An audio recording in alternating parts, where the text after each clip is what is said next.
Justice Mansoor Ali Shah है, उन्होंने जो फैसला महफूज किया है उसमें, क्योंकि उनके जो रिमार्क्स थे, अदालती जो कार्रवाई थी उसमें साफ ये लग रहा था, क्योंकि उन्होंने कहा कि बादिउल नजर में जो कमेटी है उसने हमारा जो फैसला था उसको कह लीजिए उसकी तौहीन की है, इस तरह का मामला, या उसको मद्देनजर नहीं रखा जो अदालती ऑर्डर था।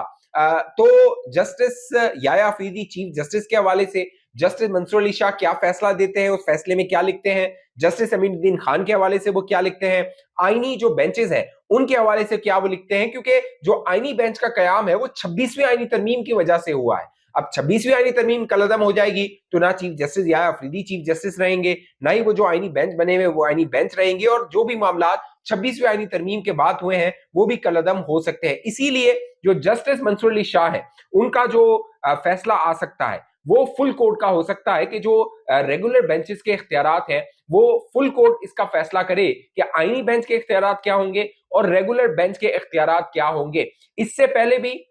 मुझे याद है जो जस्टिस मंसूर अली शाह है उन्होंने खत लिखा था चीफ जस्टिस याया अफरीदी को, और उस खत में उन्होंने कहा था कि जो 26वीं आईनी तरमीम है उसके हवाले से या उसकी समाअत के लिए फुल कोर्ट बनाया जाए। तो जस्टिस याया अफरीदी ने कह दिया था कि अब ये इख्तियार जो है वो आईनी बेंच की प्रैक्टिस एंड प्रोसीजर कमेटी जो है, जिसमें जस्टिस अमीनुद्दीन खान है, जस्टिस मोहम्मद अली मजहर और जस्टिस जमाल खान मंदोखेल है, उनका ये इख्तियार है कि वो फैसला करें कि फुल कोर्ट सुनेगा ये मामला या फिर जो रेगुलर बेंच होगा वो ये मामला सुनेगा। तो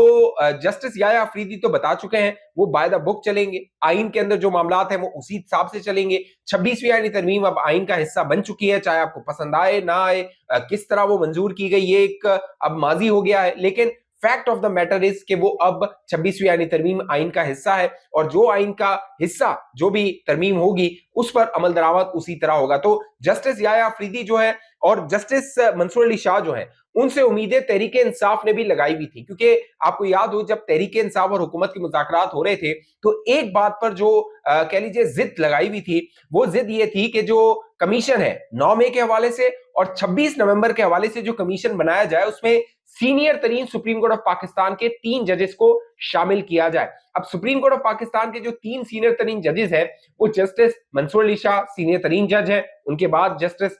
जो है वो आते हैं मुनीब अख्तर आते हैं, और उनके बाद जस्टिस याया अफरीदी आते हैं। जस्टिस याया अफरीदी को तीसरे नंबर से चीफ जस्टिस बनाया गया था 26वीं आईनी तरमीम के बाद, लेकिन जो तहरीक इंसाफ कह लीजिए बारीक वारदात डाल रही थी वो ये थी कि जो जस्टिस मंसूर अली शाह है किसी तरह उन पर मुश्तमिल वो कमीशन बना दिया जाए जो 9 मई और 26 नवंबर के हवाले से जो तहकीकात का मुतालबा किया जा रहा है वो बने।